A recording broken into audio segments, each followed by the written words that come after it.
Claire Morgan never expected that just one sentence from her husband on a quiet morning could become the beginning of a nightmare that would last for months inside her own home. That sentence was not a question, but a decision already made long before she ever heard it. Claire Morgan was a 32-year-old woman living in the suburban outskirts of Denver with her husband Jason Miller and their baby boy named Eli, who was only 8 months old. From the outside, her life looked stable: a small house, a young family, a child growing day by day. But behind those walls, there was a fracture that no one could see. That morning started like any other day.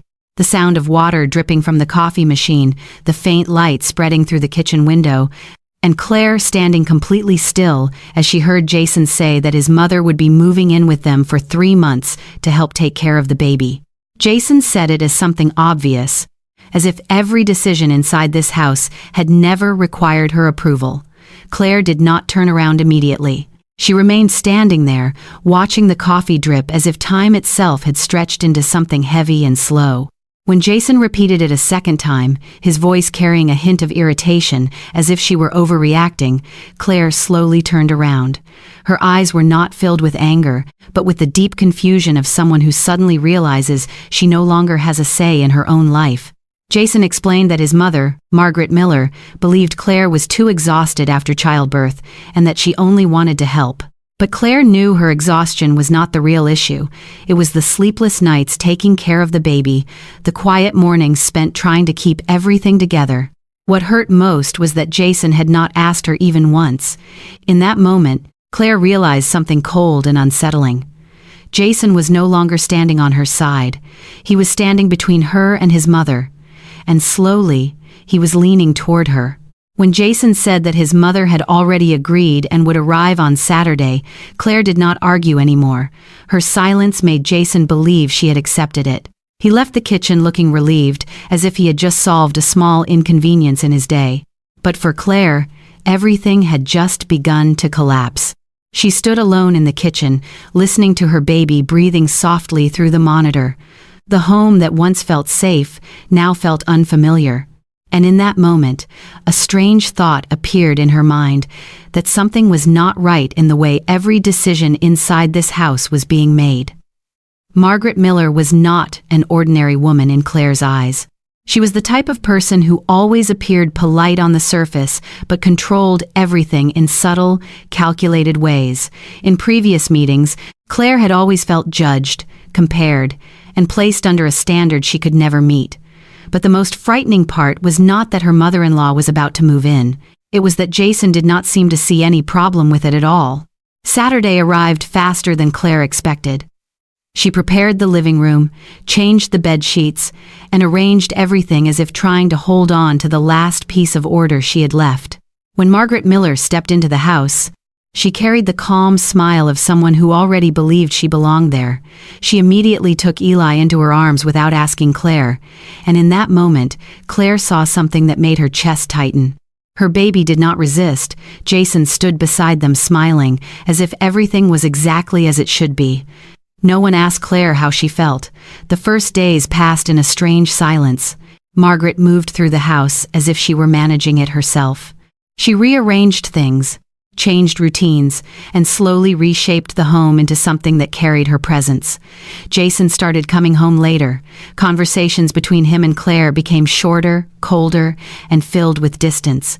Claire began noticing a small but disturbing detail.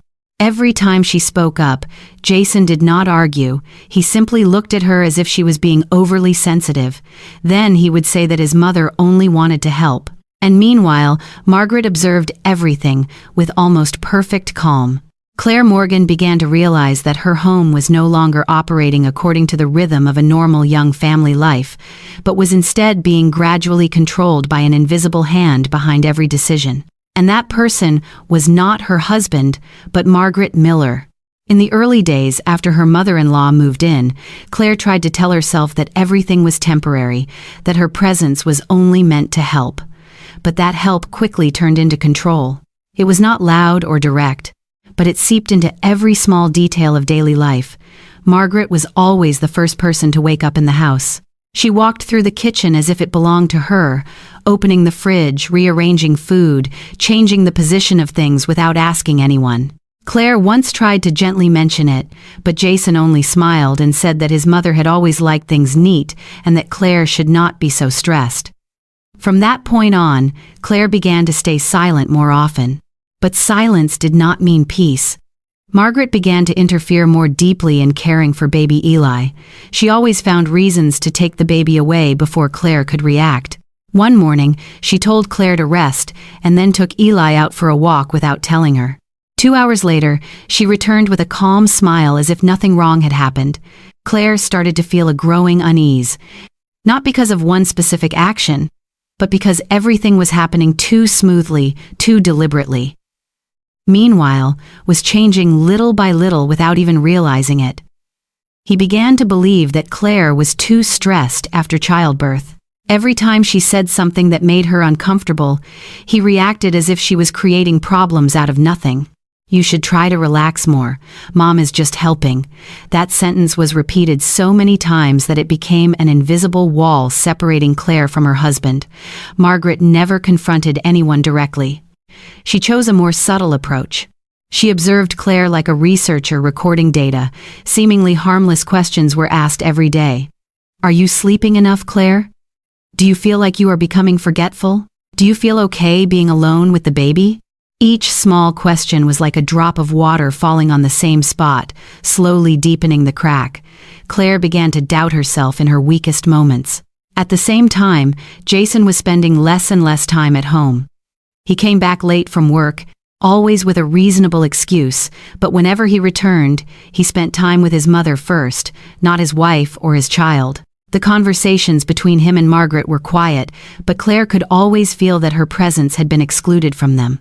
One evening, Claire stood outside the hallway and heard laughter coming from the living room.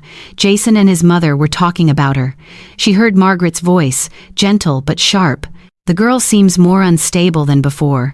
She might be struggling without admitting it." Jason was silent for a moment, then replied in a tired voice, "I see it too." In that moment, Claire no longer felt pain. She only felt emptiness. In the following days, everything continued to escalate. Margaret began changing the way she cared for Eli according to her own preferences. She always said she was just helping, but Claire began to realize something far more disturbing. Every action Margaret took was being recorded, observed, as if building a picture of who was truly taking care of the child. Claire had once seen Margaret writing something in a notebook when she thought no one was watching. When Claire asked about it, Margaret simply smiled and said it was just a habit of keeping daily notes. But her eyes never smiled with her words. The tension in the house grew day by day. Claire began sleeping less, not because the baby was crying, but because she felt watched inside her own space. She could no longer tell what was real and what was being twisted. And then one afternoon, when Margaret left the house, Claire accidentally walked into the spare room and discovered something that shattered the last piece of her trust. A brown folder carefully hidden inside a drawer. Inside were documents arranged with precision, each page like another cut into her reality. Laws about third-party custody rights. Notes about Claire's behavior. Time-stamped records written like an observation file. Her name appeared again and again. She read every line and realized this was no longer a misunderstanding or a family conflict. This was a plan. A plan with a clear purpose. A plan designed to make Claire appear unfit as a mother in the eyes of the law and in Jason's eyes. In that moment, Claire did not cry. She simply stood still, holding the folder in her hands, and for the first time in weeks, she no longer doubted herself.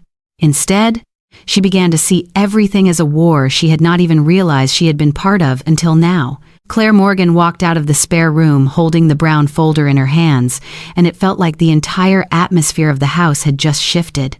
Not because something new had happened, but because she had finally seen what had been there all along, hidden behind sweet words and calculated silence.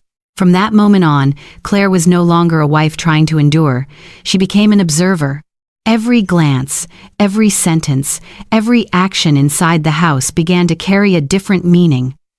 The documents inside the folder were not just papers. They were a map of manipulation. Detailed notes about her behavior, distorted timelines, rewritten observations that painted Claire as an unstable mother. And the most terrifying part was that everything was organized with precision. Claire began to understand that Margaret Miller did not simply want to control the family. She was building a narrative to replace Claire in her own role as Eli's mother, but instead of confronting her immediately, Claire chose silence. That silence was not weakness. It was a decision.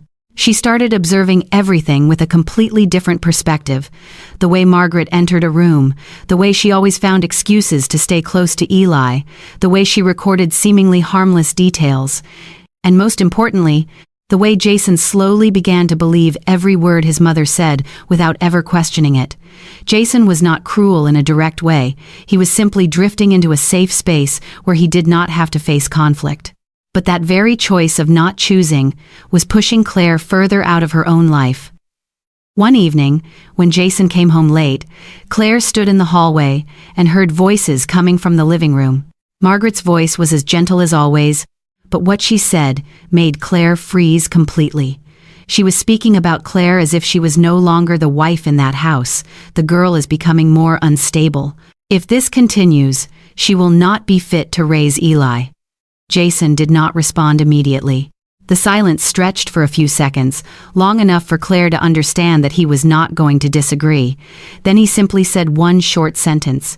He just wants everything to stay calm. In that moment, Claire understood that the problem was no longer only Margaret. The problem was that Jason had chosen the path of least resistance, even if that path was slowly erasing his wife and child from his own life. In the following days, Claire began to act. She told no one. She argued with no one. She reacted to nothing. She bought small, hidden cameras, the kind no one would notice. She chose moments when Margaret left the house to install them in key places: the living room, the kitchen, and Eli's room. Each camera felt like a second set of eyes, recording a life she had once only been able to feel instinctively. Once everything was activated, Claire began a waiting game. It did not take long before the first pieces appeared. One day, while she was out, she opened the app and saw Margaret speaking on the phone in the kitchen. Her voice was still soft, but the content made Claire go cold. She was discussing ways to break Claire down. How, if Claire left on her own, everything would be easier. How Jason always chose the path of least resistance. Claire stood frozen in a parking lot, gripping her phone so tightly her hand turned pale, not because she was afraid anymore, but because every doubt she had left inside her had finally disappeared. This was not a misunderstanding. This was a strategy, a deliberate plan to push her out of her child's life willingly. From that day on, Claire began documenting everything, every conversation, every action, every word. She was no longer passive. She became the keeper of every truth. Meanwhile, Jason still did not realize what was truly happening. He kept going to work, coming home late, still believing his mother was only helping and his wife was simply too sensitive. And Margaret grew more confident. She began speaking about Claire not only to Jason, but to others as well. She built an image of an unstable woman, a mother slowly losing control. But what she did not know was that every word was being recorded, and Claire was waiting. Waiting for the day when nothing could be twisted anymore. Claire Morgan knew that if there was ever a single moment when everything would change, it would not come from an argument or a confession. It would come from a moment when no one in the room could deny what they were hearing and what they were seeing. That evening, Claire's house was lit earlier than usual. Everything looked normal on the surface, but beneath that normality was a silent preparation that had been building for weeks. Jason Miller believed it was just a simple family dinner to celebrate their 4th wedding anniversary. Margaret Miller believed everything was still going according to plan, that Claire was slowly weakening just as she had expected.